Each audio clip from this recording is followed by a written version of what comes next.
You're listening to Cards to the Moon, a podcast about trading cards from both a collector and investor perspective. We hope you'll stick around for the ride as we take a deep dive into the state of the hobby, share some hot takes, hopefully some useful advice, and fun stories along the way. Hey, welcome back to Cards to the Moon with myself, Clark, joined as always with Hyung and John this week for episode 16. And off the top today, I just want to quickly revisit what we talked about last week in one of our segments, which was, do we believe Vladimir Guerrero Jr., our homeboy, can overtake Shohei Ohtani as the American League MVP, who is, I think, still the odds-on favorite. Now, since that taping, Vladdy has been continuing to rip it up, and I believe he now leads in home runs and average while trailing in just RBIs. And I think he's in third place, but he's like 4 RBIs behind, so well within reach. So again, I want to ask you guys, does winning a triple crown change your thoughts of Vladdy being the MVP this year over Shohei? Because more and more people seem to think so, despite Shohei doing historic things this year, right? So what do you guys think? Well, my thoughts have not changed. I believe Vladdy deserves a fair shake because, like I said, unless it's Ohtani's to have, like I said. But I feel like, and I know I'm probably going to get, shafted for this a bit, but it's different if Ohtani hit 50 home runs and then, struck out like maybe 200, But if Vladdy does win the Triple Crown, I think that's elite category as well. So it's at least a fair shake that we have to, see that it's real, because I personally can't see an MVP on a 500 team, hitting 250 with less than let's just say 50 home runs, right? So, which I know I'm gonna get shafted for and stuff, but I believe it deserves a fair shake at least, right? So especially the way Vladdy's finishing off, the way Toronto's coming into the playoffs.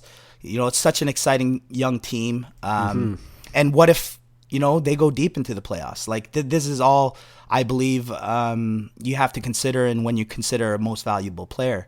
And I know the argument on the other side is, look at, the wins above replacement, the WAR, right? Like Shohei has the pitching, so he's gonna have both sides going for him, right? And that ultimately kind of sees how much impact, I guess, you make, as a player, right? So I think those go hand in hand as well, and I think Ohtani has Vladdy a bit on that side, but I don't think it's a shoo-in like Vegas is saying. Like, I mean, I think they had him at like something ridiculous, Ohtani to win MVP earlier, but I think Vlad is definitely worth the conversation, right? So for sure, yeah.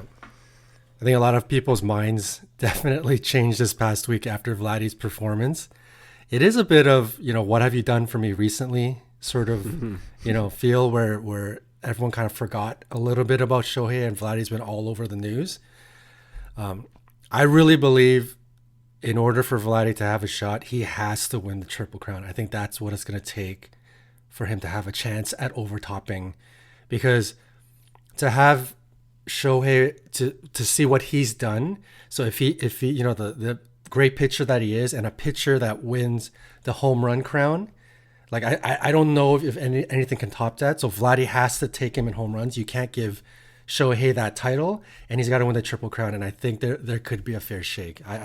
I'm not gonna, I think last week I said for sure it's Shohei no matter what, but I don't know, maybe the little homer in me wants to give Vladdy that real shake that Hyung's talking about.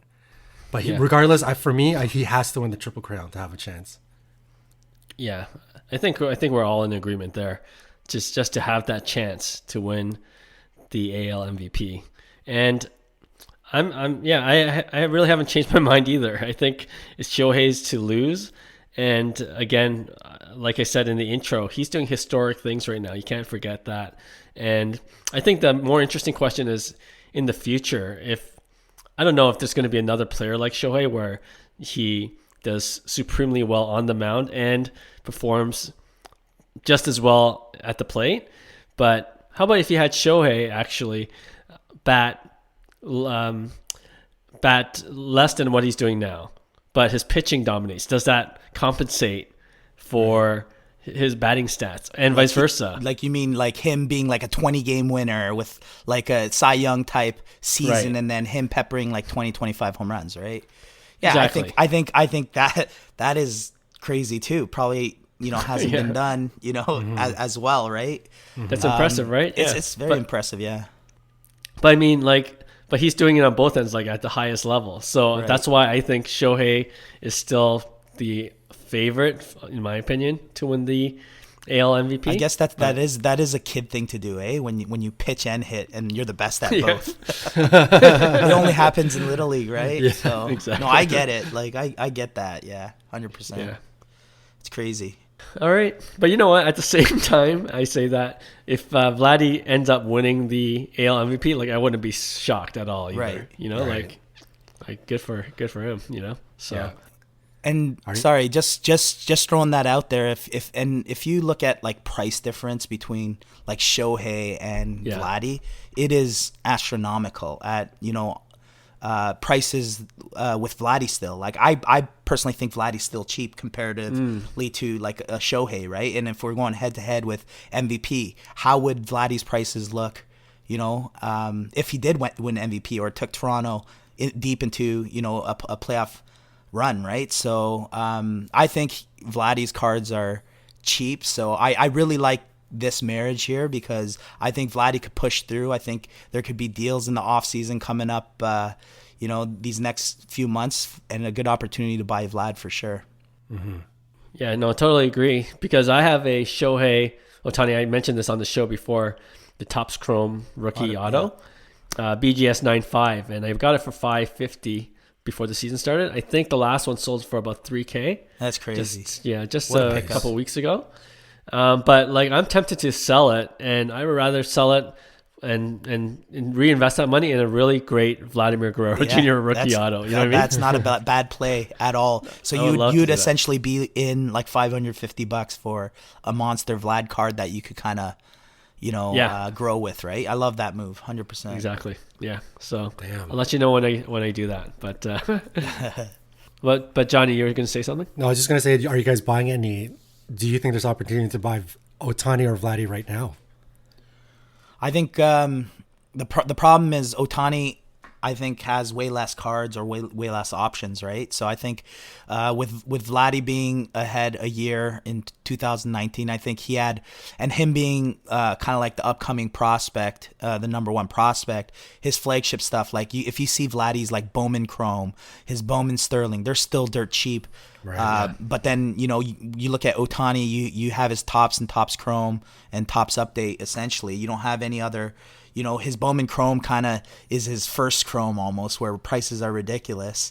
And that's about it, right? There's not really anything after that compared to Vladdy, where they have like 5-6 different options. There's Topps Update of Vladimir Guerrero Topps Update, and he gets no love in that set, right? So I think there's so much out there for Vlad as well, and I think that's causing a little bit of a supply demand monster for Ohtani for sure.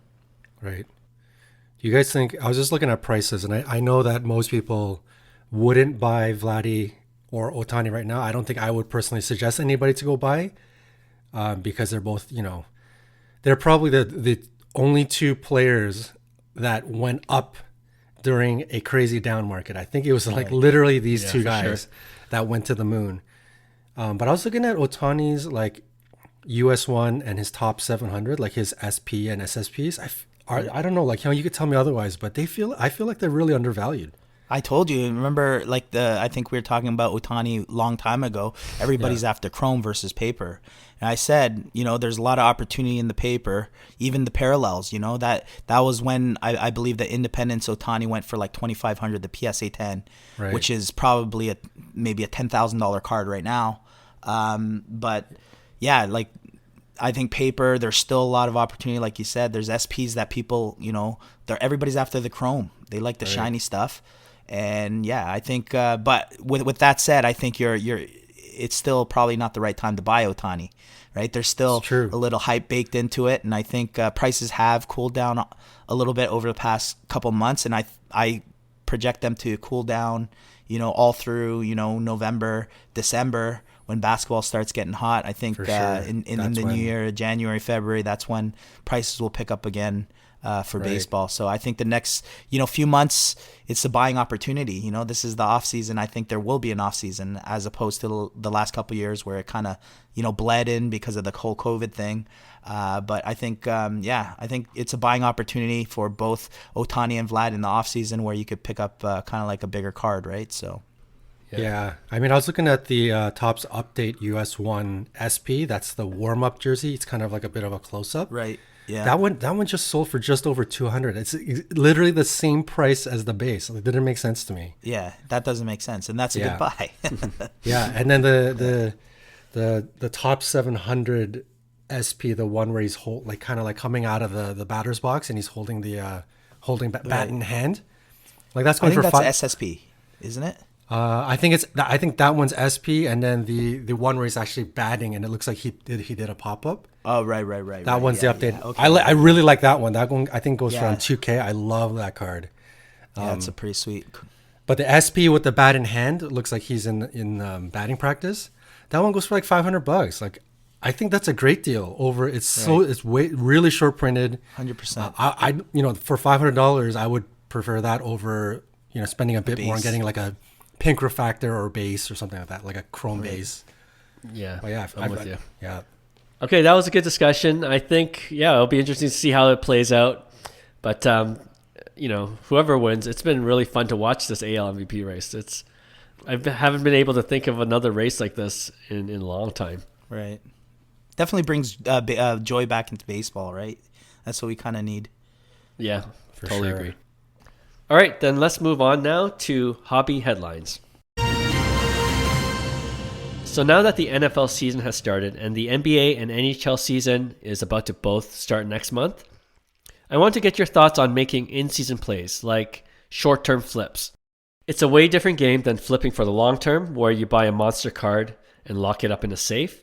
But short-term flips are, I think, generally more risky, but it can be a lot of fun too. And if you're really good, you can build up your capital by flipping a lot of them and then investing it into a bigger card later on, right? So absolutely.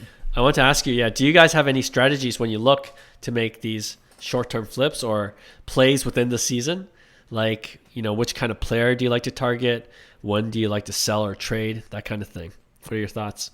Absolutely. I think there's a lot of opportunity, especially in the younger rookies, because, people are ripping and they want a quick payday, right? So I think it's a perfect opportunity to, if you're kind of more, a gambler, to kind of, buy someone that you think that has potential, right? And this is a great time to buy numbered cards raw, for instance.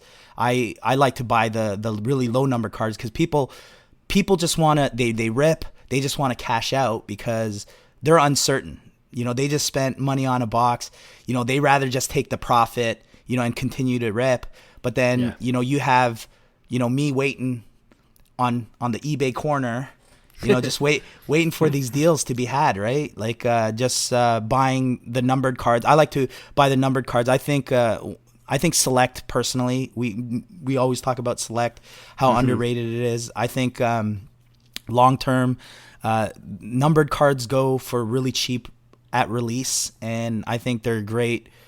Even short-term flip, because if, for instance, you go, like the NFL started, and guys like Jalen Hurts, Jordan Love, like guys that could potentially have that high volatility, are great opportunities for you to kind of, take that risk. If obviously you have to believe in that player, I encourage you to believe in that player. It helps, and that way you kind of like root for that player, right? You make sound investments and kind of say, okay, you know what, I'm gonna go after this guy, but $200-$300 for a raw numbered card, in say like not the main prism, maybe it's a Select.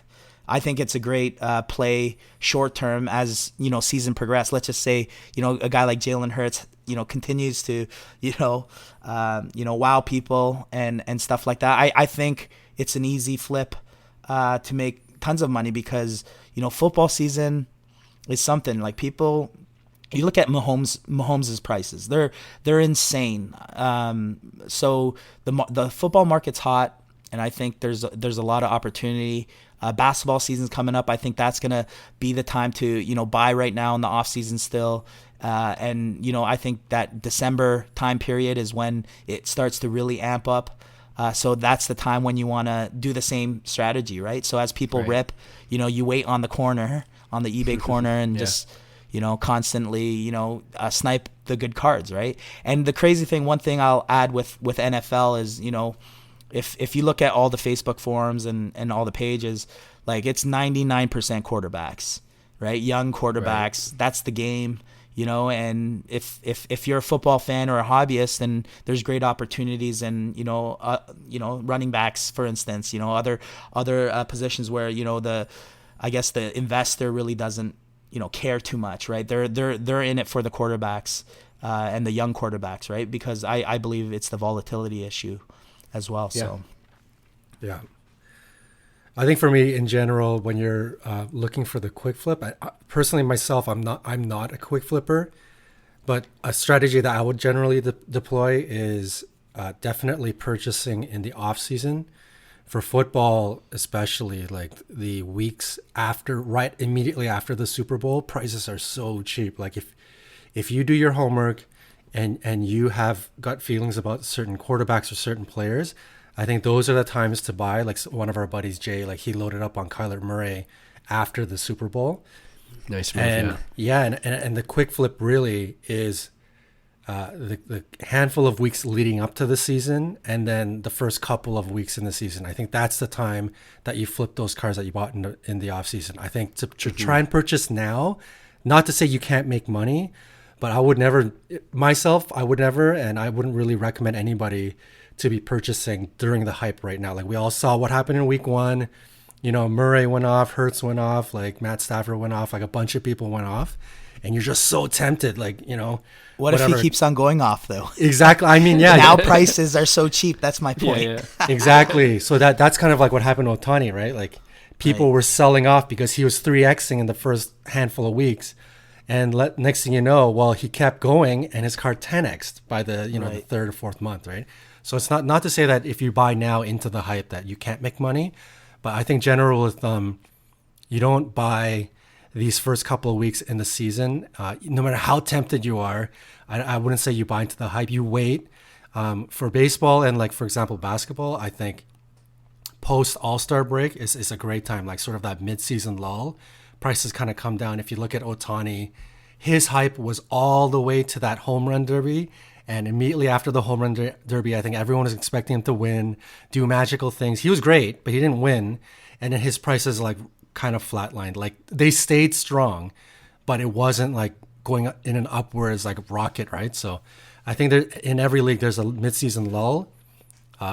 And that's the time to buy back in if you wanted to try and quick flip. And I think that's where you try to guess or you try to project who is going to make playoffs, who might do some damage in the playoffs, and then that's another opportunity to quick flip. And then obviously immediately after the season ends, you buy again. So that would be my general, sort of rule of thumb strategy if you're going to try to do quick flips. But I mean, somebody who actually does quick flipping could probably tell us otherwise or tell us better.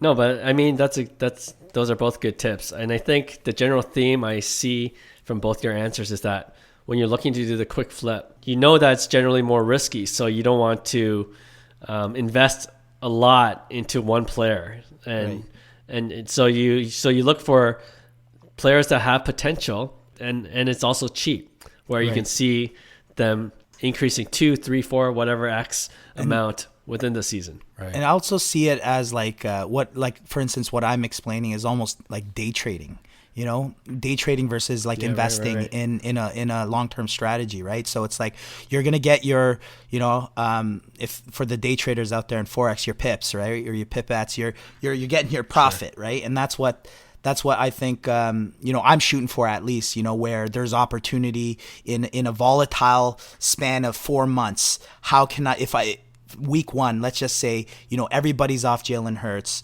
right now, and he had an incredible game. All of a sudden, you see that spike go up. Next week, he has a great game against the 49ers, right? And then you'll see another spike up. And this is the volatility I want as a day trader or a flipper, right? That, that I could potentially, multiply my investment, right? And then from there, like we said, Clark, you have the opportunity to cash out and put it into more of a long-term card or a long-term strategy, or maybe it's the timing of, now is the off season for a different sport, and you see a great deal, right? So it's like you're cashing out, you're taking that profit and putting it into something that's going to grow, in the longer run, right? So, and if you're quick flipping, don't forget also, I think football is unique because there's only one game per week, and when the schedule comes out, I think that's also a good opportunity. So whenever the schedule comes out, if you're looking at Kyler Murray, or I know a lot of people did this once Mac Jones came around and the news broke that he was making a team and he was going to win the starting job. They quickly looked at the schedule, and you can see the Patriots have a pretty favorable schedule in the first 4 weeks of the season. So don't underestimate looking at schedule and really starting to dig deeper into some of those things, because if you see an easy schedule, if you see an opportunity for Kyler Murray to go off and throw four touchdowns a game versus non-playoff potential teams in the first 4 weeks, that's an amazing opportunity to possibly quick flip, right? So don't forget, like, when you're looking at certain players, even if let's say you don't even like Jalen Hurts, but you're like, man, I'm looking at the schedule, he's got an easy 3-4 weeks where he can just pad stats, and that is that's your 4 week window to quick flip, right? So yeah, to further your point, John, I like the football setting too from a seller standpoint. If you think about, if you're running auctions on eBay, for instance, you have a week, so it's like you could almost time the hype, right? Before a game, right? So it's like, whereas basketball and baseball, you can't really do it because they're playing so frequently, unless, like every 2-3 days in basketball, where you can't do a 2-3 day auction where you don't get enough eyes. Whereas you have a full week, to really, promote, that auction, right? Or it's like leading to that hype. People are starting to search. Before the game, I remember it was like a Luka playoffs, right? Like every Luka playoff game, it's like you see on the Facebook posts, like price only valid till tip off. It's like so it's one of those things. Yeah. Yeah. No, great point.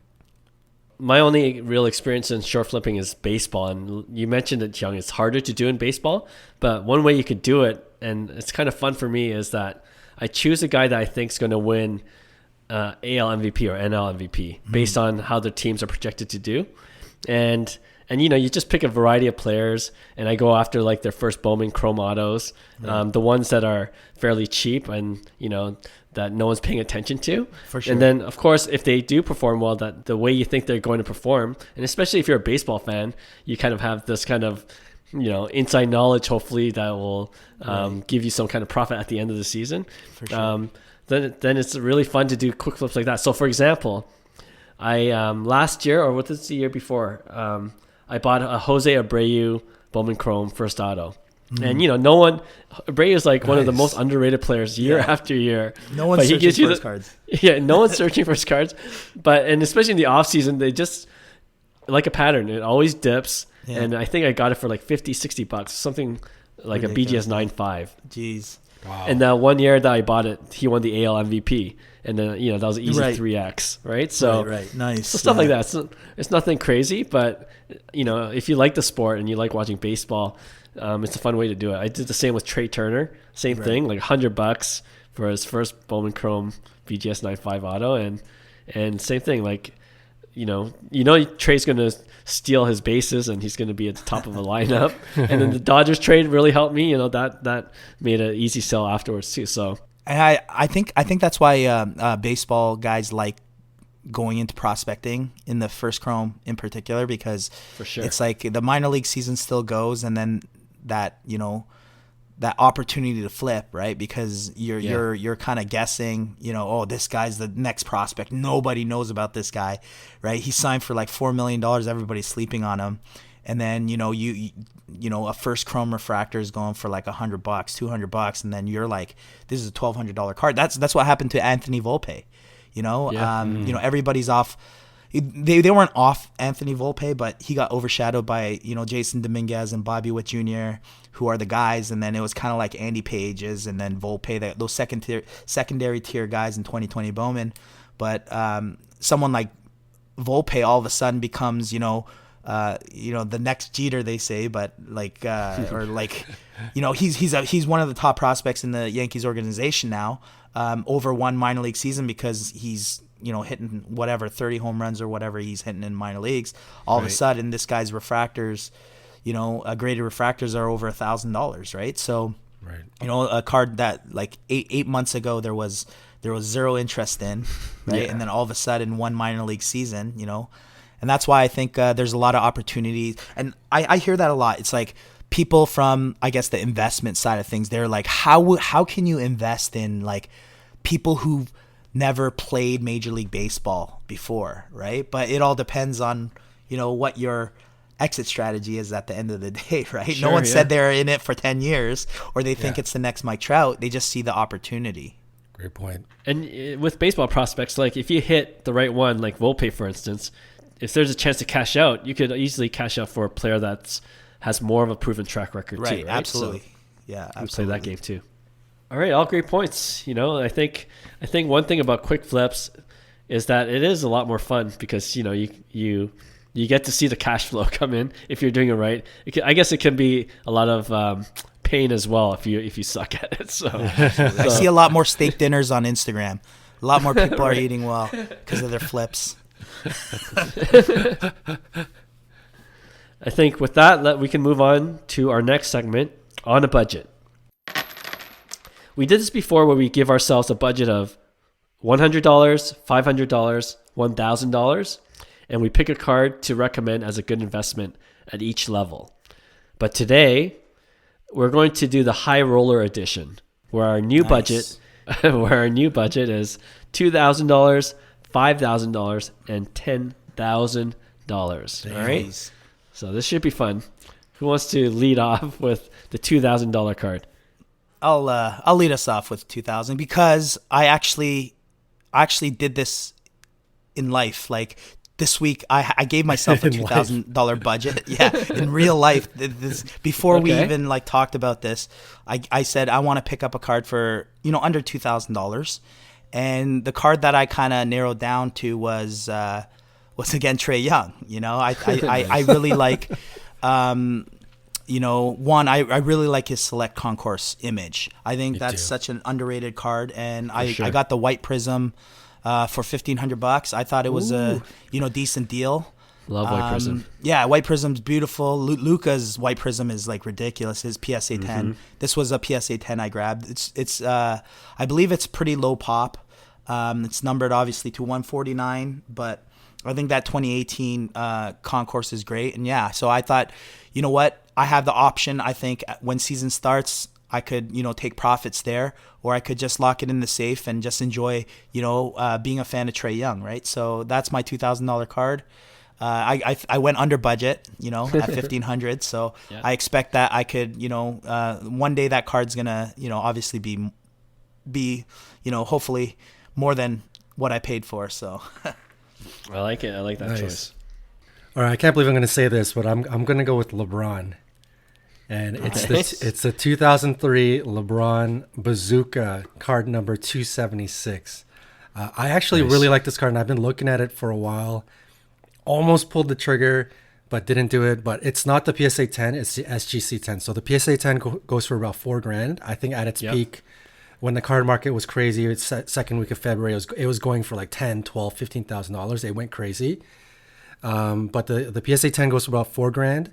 And the SGC 10 just ended an auction last week for around $1,300.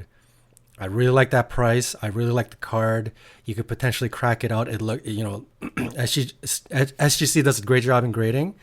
And I just generally like this card. I think it has high appeal. It has the card looks great. I think it kind of appeals to sort of the people, the collectors who like Pokemon and Marvel. It's got a bit of that cartoony. It's the one where it's LeBron's photo with the bazooka characters in the background.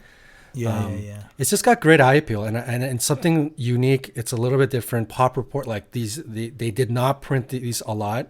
I think they came on hobby boxes and in really, really short prints. So for that reason too, all of us here, we love our short prints and our numbered cards. I think I really like that one, the LeBron Bazooka number 276 in an SGC 10 for around, give or take, around $1,500. Yeah, that's a deal. Yeah, I would keep it in the SGC 10, to be honest. Me too. It looks great in the SGC 10. Nothing wrong with SGC 10. Absolutely. Yeah.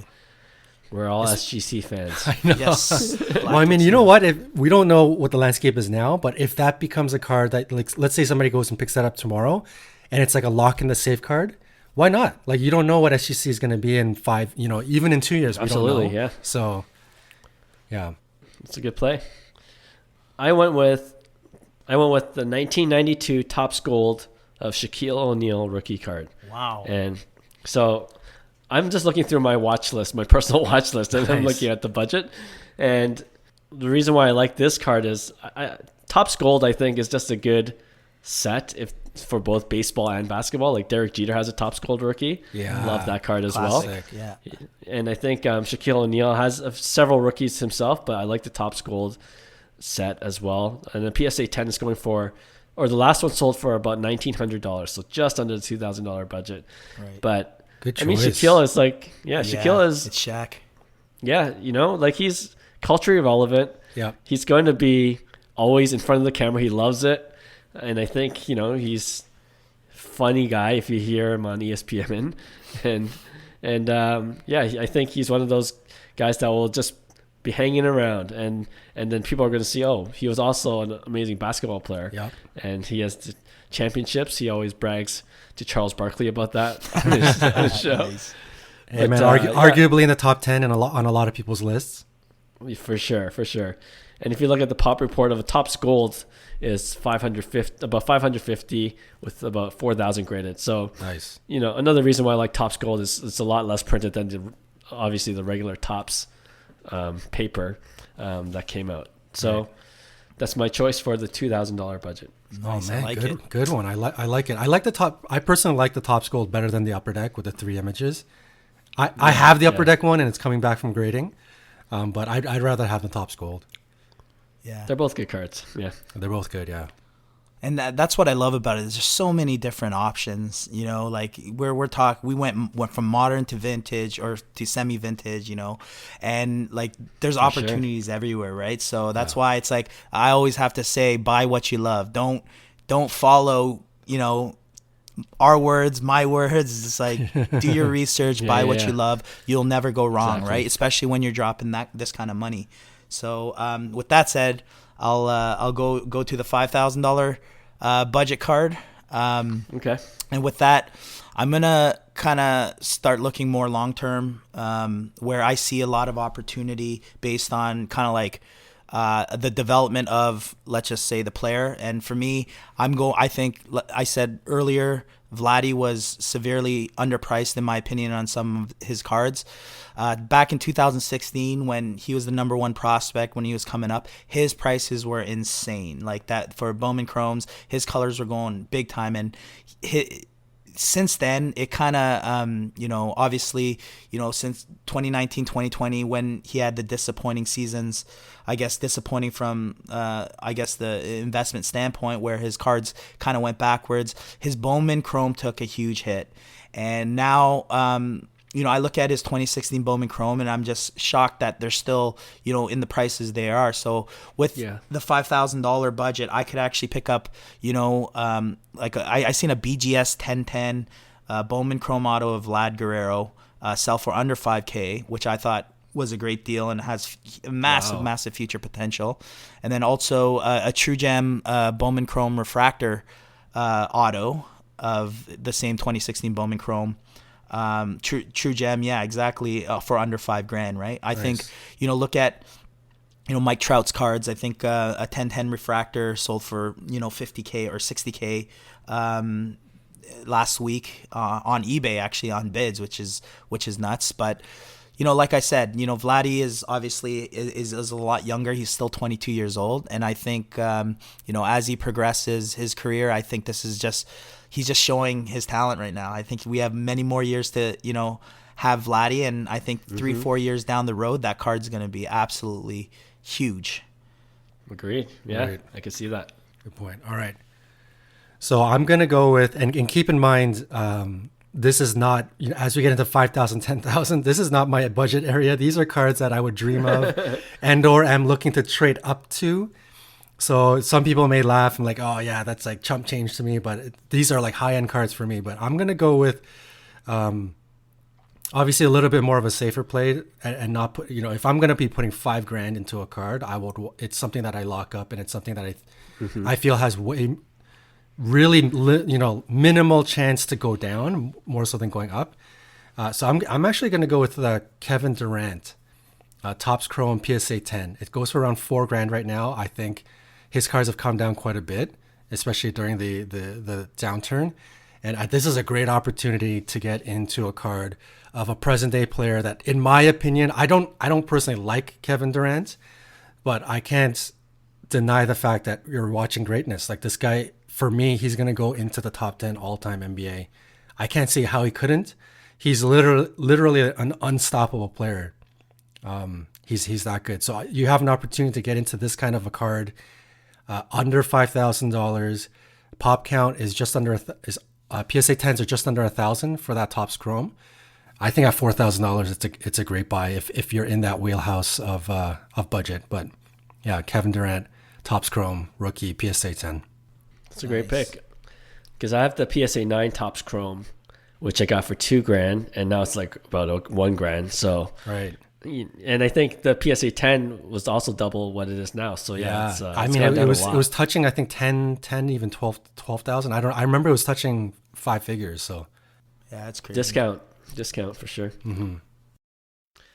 All right, my card for the $5,000 budget is the 2008-09 Topps Chrome Refractor of that Kobe Bryant card where LeBron James is guarding Kobe. Yeah, I knew you were going to put that. I knew that was going in somewhere. I said that last week, and I'm looking just for the Topps Chrome, which is about $25,000 to $3,000. Is the refractor only going for $5,000? Yeah, it's sorry, this is BGS 9.5. BGS 9.5. Oh, okay. Yeah. So the PSA 10, it's like 5 figures already for sure. Right. But even with the BGS 9.5, like Topps Chrome refractors are so rare. Like I don't know if people know how hard it is to get a Topps Chrome refractor. Yes, for sure. Like very hard. Like collectors that know say like get as many Topps Chrome refractors at good prices as you can, because they're hard to get, and if it's like even like for someone like D Wade, that's going to go up in value over the years. Sure. Yeah. When people begin to realize, like, I think I was just looking it up actually, and the Kobe Bryant Topps Chrome refractor card I'm talking about, there were 200 cards submitted to PSA and BGS combined. Wow. Right? So that's not super a lot. low pop, yeah. It's super low pop, so not a lot out there. And 25 of them have been graded BGS 9.5 and 75 PSA 10. So yeah, that's why the value is what it is. But if you want a nice, and the Topps Chrome refractors look really nice. Like the images just pop with that refractor look on those kind of Topps Chrome card, right? So one of those grail cards for me for sure. Nice. I like it. Yeah, for those that never ripped Topps Finest or Topps Chrome back in the day, a hobby box with 24 packs comes with 2 refractors. Right. Yeah, so you're looking at like a 300 card set, maybe a 400 card set, and it comes with 2 refractors. When I was ripping Finest and Topps Chrome, especially Finest, like trying to get like Kobe's, it is impossible to get a Kobe refractor. Like even to get any player of any sort of name in a refractor form was so tough. Yeah. So yeah, that gives you some perspective on how tough it was to get these refractors. Yeah, for sure. All right, $10,000. Oh boy, opening up the checkbook here. All right, and I'm gonna go. This is tough because this is where obviously you kind of say, okay, do I? There's a lot more risk in current players, right? Right. But me being a marketer, like I'm I'm totally aware of kind of like how important awareness and digital awareness and, social media and relevancy in society, is, and what it brings value in terms of supply and demand. And, like I said, this is kind of like the logic where people say, how can you invest $10,000 in a guy that's career hasn't unfolded, right? But like I said, we're not in it we haven't committed a life sentence to this, right? And you're just kind of, it could be a 2-year investment, 3-year investment where, you're just riding the wave and you truly believe in a player, right? So I'm gonna go a little more modern. You guys are throwing a lot more more vintage cards out there, but I'm gonna go with back to 2016 again, and I'm gonna go with Bowman Chrome Soto. I'm gonna go color. There was a blue that went down to Bowman Chrome Soto Auto, like a color blue. There's refractors and greens all available under 10K, which never happened a year ago. They were skyrocketed. And if you look at Soto's numbers, people expected him to, do what Acuna was doing earlier, what Tatis was doing earlier. But you look at Soto's numbers, and he's just walking in there like he's the man. Like, he's dominating as a hitter. Constantly. He's hitting over 311 now. He's going to hit, 30, 35 home runs, 100 plus RBIs again, has a World Series, and he's 22 years old. And there's no one left on that team. Yeah, exactly. To help him. And for me, it's like he is the modern day, you could call him Ted Williams or, one of the best hitters that we're going to come across. You look at his on-base percentage, he's drawing, 120 plus walks a season, very, very good sign of a pure hitter, right? So for me, I think the Bowman Chrome is out there. And also his, I'm putting it out there because there was a 2018 Topps update, Independence Day, for sale on Facebook. And he was asking for 15K or best offer, which I thought the truer value was around that 10K mark because Soto's prices have dipped. So I really like that Independence Day card. I say any Soto rookie because supply-demand monster. That's why the cards are so expensive right now, is because he doesn't have any rookie cards. Vladdy was the big chase. Nobody really cared about Soto at the time, and you could look at his image. His 2016 Bowman Chrome image is terrible, right? But it's either that or his batting image of his US 300 HMT 55 Topps Chrome, right? So those are your pretty much two options. So I'm sticking with Soto because I think long term for 10K, that 10K could multiply. As long as Soto keeps doing Soto things, I think people are going to realize next year he's 23 years old, and you look at his career stats already, and they're patting up really, really, really nice. So Soto's under the radar in my opinion. He's one of the best hitters in baseball, and arguably one of the better talents that is going to lead this next generation, into, success in terms of the baseball world. Nice. Doesn't surprise me Hyung would choose modern cards for the $5,000, $10,000 tiers. The volatility. I'm not saying I'm going to keep them. All right. Nice. So I'm gonna go. So this is now we're talking upper echelon for me in terms of cards. So I got to choose something that personally that I would love. That's kind of like a PC. I'd want to choose something that obviously I'd like to look at, like an art piece, but at the same time holds value, that's popular and also rare. I don't, I kind of want all of the above at this point. So I'm actually going to go with, at the $10,000 mark, either a BGS 9 or a PSA 8 Kobe Flawless Relic Auto. Ooh. Any, it doesn't matter the year. They all kind of go in that sort of like $8,000, $9,000, $10,000 mark, either BGS 9 or PSA 8. And I personally love, it's Kobe, one of my all-time favorite players, game worn jersey, autograph. I think there's tons and tons, especially now, Kobe collectors. And with, the unfortunate passing of Kobe, obviously people are really after those autographs. Like these autographs trade, when you talk about, something being liquid, even at this price point, I don't think you have to worry about a card like a Kobe auto. Like this thing would sell in an instant. Right. So I think it has all of the above. It's a PC for me. It's something that would be sort of like a grail status. At the same time, if I needed to pull out, if I needed the cash, it's right there for me. So yeah, Kobe Flawless, either a BGS 9 or a PSA 8 Relic Auto. I think that's my choice at that mark. I like that pick too. Again, it doesn't surprise me you choose a Kobe card for your 10,000 tier. Yeah, Kobe autos are, yeah, like you said, they're pretty liquid, even at the price ranges there. Like you look at the shows and yeah, they're always buyers looking for Kobe autos. Oh, totally. Looking to trade into it or get it. And the And funny you thing ain't about gonna find those 10s either. Like those are so tough to grade. Especially in so Flawless. when you say your PSA 7 and 8s, those are standard, man. Oh, absolutely. Like they're very standard, yeah. Yeah. When you get into like Jordan, LeBron, Kobe autos, number one, it's the auto. Like a lot of people at this point, they don't care. Even if it's like a PSA 6, it's all about the auto. And number two, it's not even really about the set. If the card visually looks great, it commands so much value. Like it could be something random like the, I think it's like the 2017 Panini Contenders or whatever. It's got this kind of like gold border with an image of Kobe and a secondary image and then his auto.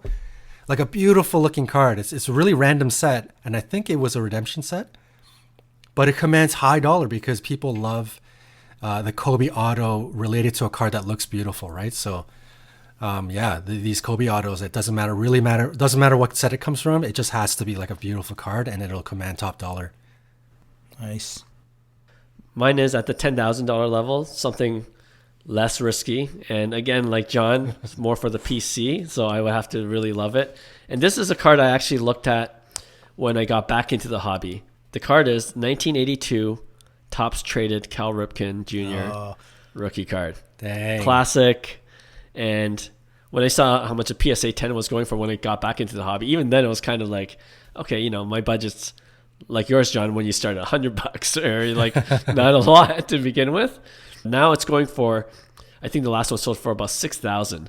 I'm way under the $10,000 budget, but I think this is a card that will continue to grow. I don't know if people understand. He has one of the records that will never be broken. Do you know what I mean? Like there's an iconic story behind that too, and I'm not going to share it.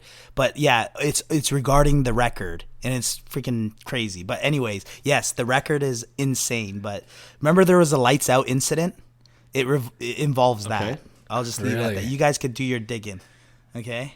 Is it conspiracy or? It probably is a conspiracy. Okay. I've heard it multiple times from different sources. So, but go on. Sorry, when you said 1982, I already knew that you're gonna say Cal Ripken. Cal Ripken, He's such a legend. He's 6'5" shortstop. It's crazy. He was so automatic. Yeah.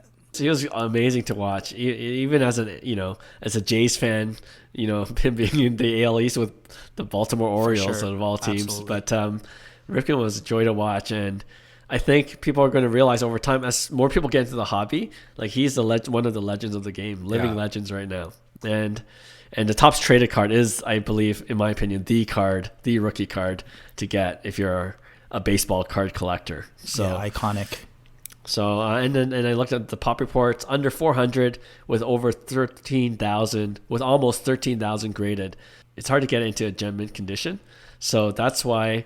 For all those reasons, like for me, it's another grail card of mine.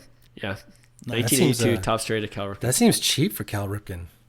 For sure, he's 6, a Hall of Famer. Like for me, it's like yeah, he's one of the greatest shortstops of all time, right? He's played his record. I don't think will ever be broken, ever. Like we're not in this day and age. Absolutely not. And beyond the record, like he was an all-star. Like he was an all-star. Yeah, exactly. Legit stats, right? So yeah, insane.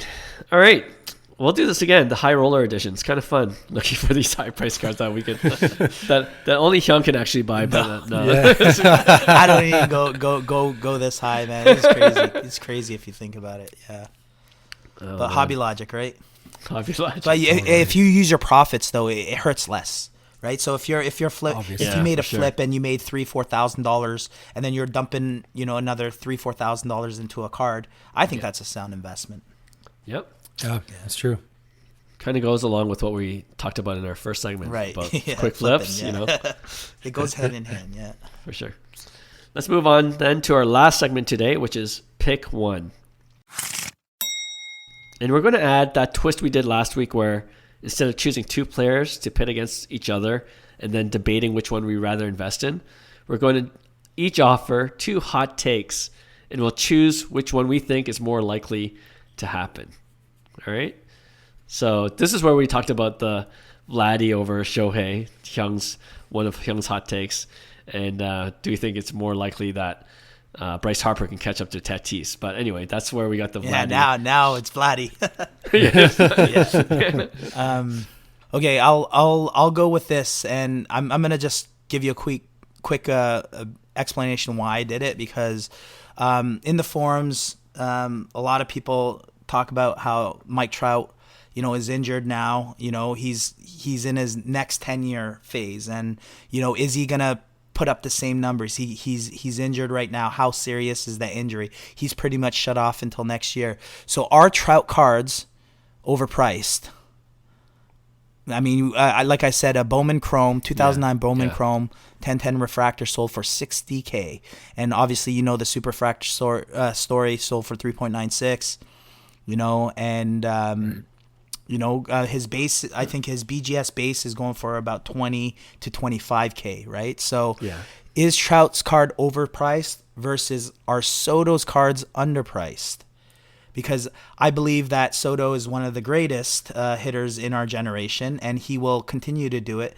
And at 22 years old, with that supply-demand monster I was talking to you about how he has no cards, is he too underpriced, right? Is there a lot more opportunity? So that's why I kind of picked it, because I find Trout cards are overpriced. There's already a lot of Hall of Fame baked into it.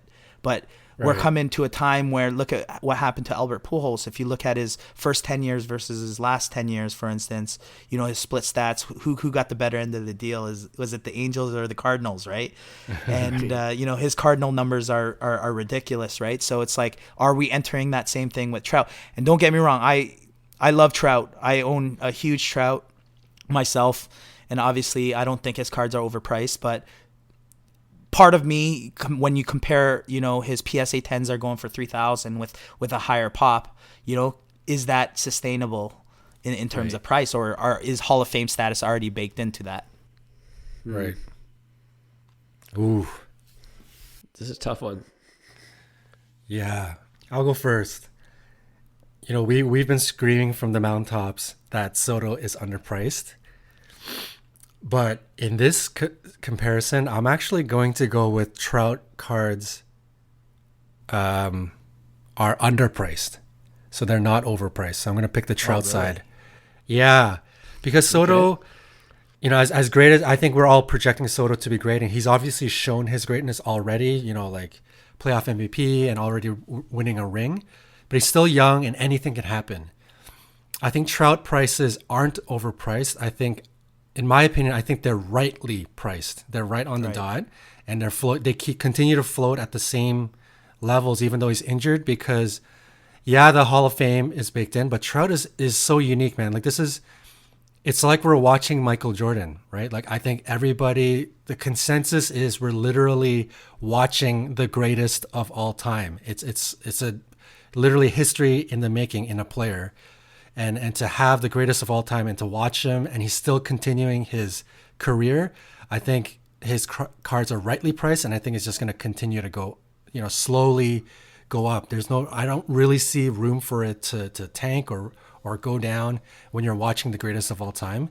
So for me, I don't think they're overpriced. I think they're right priced, and I think, I'm going to go with the Trout side. I think I changed my mind about 3 times during this discussion. So. It's a good one, man. It's a good one. Nice. I wanted to hear John go first for that reason. But actually, I was leaning even before any of this discussion happened on the Trout side. And then Hyung started talking about Soto and his cards, and even in the previous segment. But I'm going to stick with my original thought. I also agree that I'm going to go with the Trout card side. And for me, the question is, do I think Trout can repeat his stats when he's healthy next year? And I don't have a lot of doubt that he wouldn't be able to. And the next question would be, do I think he's going to win a championship? And I know the Angels are I don't know what's wrong with that organization. They have so many great it's tough to pieces, watch. but yeah, they can't pull a better than 500 season. But I think Trout himself, whether it's with the Angels or not, I guess he signed a huge contract, so it's probably with the Angels. But I think they'll eventually build a team around him that can compete at a playoff level, and then at that point, I see Trout's cards going even higher than they are now. So It could, yeah. So Trout is a one of a kind player for sure, and like his Bowman first autos, like I could see those breaking records. I think that was one of the show ideas I had previously. We didn't do it, but can you think of any modern cards that can smash records? And I think Mike Trout's Bowman first auto can do that if everything breaks right for him. Mm-hmm. Right. All right. So for me, I want to buy more Trout. Okay, but it's so expensive. It's like, it's like do you want to spend $3,000 on a PSA 10 Trout update? It's beautiful, but there's a bunch out there, right? Right. So, and I do agree with everything. Like, as long as Mike Trout keeps on kind of becoming the player he can be, his prices will go up. But I think there's just so much opportunity on Soto's cards right now. And John, you left this out there, but he also won a batting title.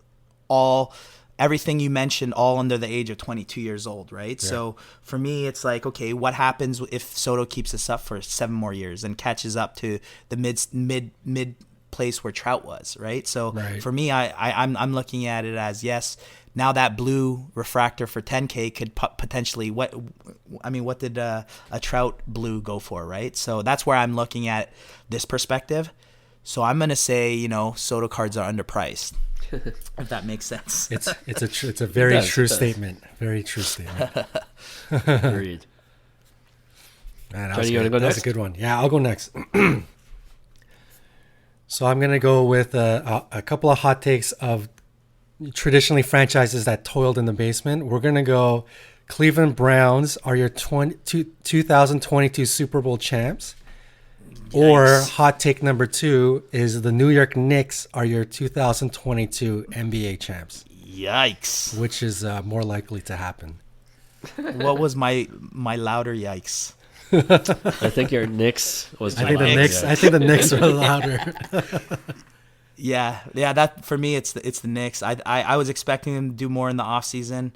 I like Baker Mayfield. I think I think Cleveland has a better shot. Even though I believe they haven't won a championship in over 60, 70 years. As opposed to the Knicks, maybe it's not as long, but it's still up there. But I think I like Cleveland Browns odds at winning the Super Bowl over the Knicks. I just don't think the Knicks, they centered the team around R.J. Barrett, but there's really no offseason moves that kind of I guess, are going to take them to that, that next level, right? So for me, I'm going Cleveland Browns. All right. I think it's an easy one for me too, John. It's Cleveland Browns are going to win the 20. It's more likely the Cleveland Browns are going to win the Super Bowl. Wow. Okay. I grew up loving the New York Knicks before Toronto had a franchise. So I have a pennant of the New York Knicks in my, in my room when I was growing up in middle school. And wait, did you say you like Michael Jordan? Patrick Ewing. I was like, how can you be a Knicks fan when you like Michael Jordan? That doesn't make any sense. Did I say that I like Michael Jordan? No, I don't think I did. Oh, man, going. Don't put words into my mouth. Come on. The Knicks, it's a management issue, isn't it? Even Knicks fans hate the management, the owners. When your own fan base has an issue with how their team is being run, unless something changes, and I don't know if it's going to change anytime soon, I don't think the Knicks have a shot. I think they're just going to blow their money on wrong players, and the team just won't be cohesive. Whereas the Browns, people are talking, believe it or not, people are talking oh, these guys can take the next step. And didn't they almost beat the KC Chiefs last year, in the playoffs? You have a couple more pieces now. Baker's getting more comfortable. Yeah. Did the Browns beat the Chiefs last week? They almost won too, right? Yeah, no, yeah, they almost won, but they lost. Yeah, See? Wow, guys, I wasn't expecting that. I'm going opposite with you guys. interesting. Yeah, I'm going New York Knicks. They're both horrible organizations. Number one, I'm not sure how I feel about Baker Mayfield yet. I know a lot of people are hyped around him having a bit of a bounce back. I'm not too sure. I don't have too much confidence in it. So that's number one. Number two, I think the Knicks are pretty deep. Like they got Kemba Walker, they have RJ, Julius Randle, Obi Toppin, Derrick Rose, and then they got a deep bench. So like for me in the NBA, like we saw this past year, like all the top teams had some major injuries. Like anything can happen. And I think truthfully within the two leagues, I really don't have that much confidence in the Cleveland Browns. And by the way, in their respective leagues, they're sort of ranked in the similar area, sort of like in that top 10 area. So they both have they both kind of have equal chance to become champions. But when I look at the Knicks and I look at the makeup of like the NBA and how people can get injured and anything can happen, I think the Knicks are built to be they got a pretty deep roster that can really help them in the playoffs. So I can't believe I'm saying this, but yeah, I'm picking the Knicks over the two. I can't believe you're saying that either, but Kemba Walker, Derrick Rose, when they get injured, I don't know what's going to happen. Yeah, no, that's true. But I think I'm confident in RJ, our boy RJ. He can do it. Okay, cool. So my pick one, hot takes edition, is Nikola Jokic repeats as MVP this season in the NBA, or Luka Doncic wins his first MVP this season. Oh, Luka is gonna win the MVP. Period. This is his year. Okay. He's gonna do it, and I will guarantee you, I will bet a Topps Chrome Louis Robert PSA 10. Jokic won't win.